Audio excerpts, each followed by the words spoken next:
Good morning, friends, and welcome to worship. I'm so glad that you're here this morning. In lieu of announcements, I really just have a pep talk for you. I know we have been worshiping this way for a long time, and we miss each other, and we miss normalcy. And so I just want to encourage you to keep going and to keep trying to figure out ways to engage online. We sent some tips on that in the newsletter this week and some other ways that you can engage. I would encourage you to check your junk folders and spam folders and make sure you're getting our weekly emails, especially right now during Compassion Camp. We have lots of things in them that you can do on your own or with your family during the week. And so I hope you'll do that and that you will continue to take good care of yourselves and take good care of each other. And you do that by wearing a mask and staying home as much as you can and following the guidance that we've been given. We continue to plan to worship this way for a while as we try to get behind this surge that is currently happening in the city of Houston. I invite you to pray every day for folks who are sick and for those who are caring for them. One of our neighbor churches, Resurrection MCC, lost one of their pastors this past week, and so we pray for the friends and family of Reverend Vicki Gibbs. And many of you have folks that you know that are important to you that you have lost or who are sick, and so we remember them as well. Friends, I know that this has been a difficult time. That's understating it. But we trust in better days ahead and trust in God's presence with us in this. And so I continue to pray for you daily, and I hope that you'll continue to pray for one another as well. I do think we need a bit of a boost this morning, and so I want to invite you to watch this video of this past week's Compassion Camp activities and see some of our kids and our youth and our adults and the things they have been doing. I hope it'll encourage you to participate as well, and hearing some of these voices will give you joy this morning. Welcome to worship.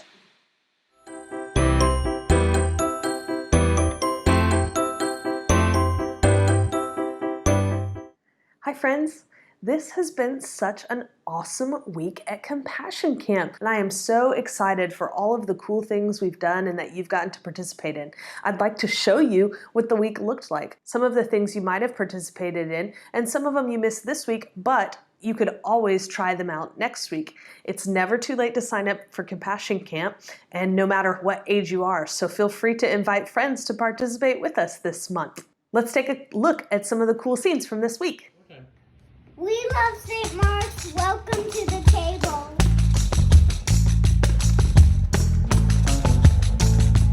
Let our hearts not be hardened to those living on the margins.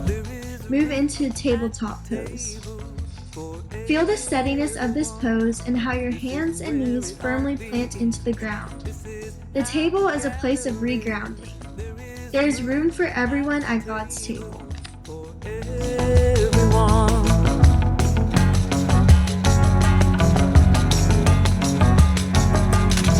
Too long we have wandered. Everyone, this is Miss Claudia. I'm right here at St. Mark's today. We miss this place so much. So this week we're gonna start our Compassion Camp, and for our community project we're going to fill out our fence with hearts made of yarn. There is room for us all, and no gift is too small. There is room. Energy is the ability to do work. And so when you put one hand on this side and one hand on this side, when the little brother in our story left his family, the family circuit was broken. When he returned, the family was complete again. No matter where you're from, there is a room at the table for everyone.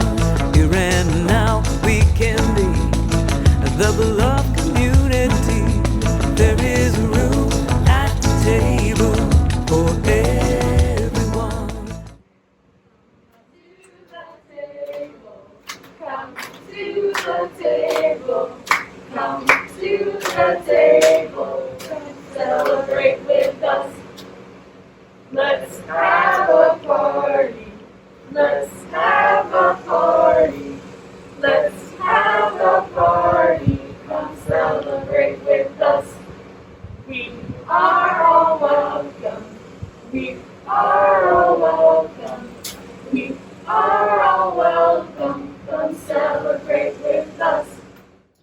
This week we learned how the beginning of compassion is seen. This is one of the most true and honest ways that we live out in God's compassion. When we really see that people are sad, lonely, scared, or hurt, we begin to feel it with them. That's our empathy. Where did you see sadness this week? Hi, I'm Samantha, and I've seen sadness this week in a news article in the newspaper about the first COVID cases hitting refugee camps. Friends, this week I saw sadness in my friend whose dad just died. So there's a lot of sadness there. I have seen sadness this week in a friend who has a sick family member, and so they're very worried about their sick family member. Where did you see hurt this week? Hi, I'm Meredith, and I've seen hurt this week. A car crashed right in front of me, and I hope the people in it are okay. Where did you see joy this week? This week I saw joy. Video calling with my goddaughter. Her name's Beatrix, and the joy that she gets feeling God's hug when she's outside. It's just so cool to watch her. I love seeing that joy. My friend's birthday recently just passed, and we celebrated it with her. We're all pretty happy. Yeah, That's actually good. I've seen joy in making these picnic tables. This is like the first time I've been in the youth in a while, and that made me really happy. I have been looking at just all of the piles and piles and piles of books we're getting ready to hand out at Martinez Elementary. I'm so excited about that. I love books, and I love seeing kids read, and I love seeing our church help our community. So that gives me lots of joy.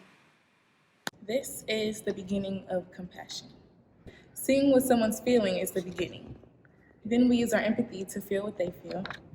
And if our compassion is strong, we offer to help them. This week, we saw that when we gather around the table, even like this virtual table, we can see and feel the emotions of people that are present there. In our Bible story this week, the prodigal son, we saw that the father welcomed the younger son. He showed compassion when he saw his son's shame and sadness. The father welcomed him back home. But sometimes we forget that the father also showed compassion to the older brother by seeing his hurt and frustration. The father reminded both brothers that they are loved fully no matter what. So let's close our time this week the same way we opened it, by saying a compassion prayer. So we're going to place one hand on our head and one hand on our heart. And we do this because compassion happens in our brains, but we often feel it in our hearts. So repeat after me.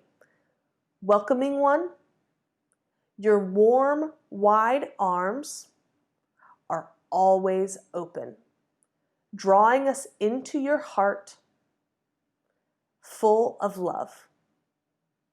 Make our arms your own, helping us see and welcome with compassion all those that we meet. Amen. I can't wait to see you again next week for Compassion Camp.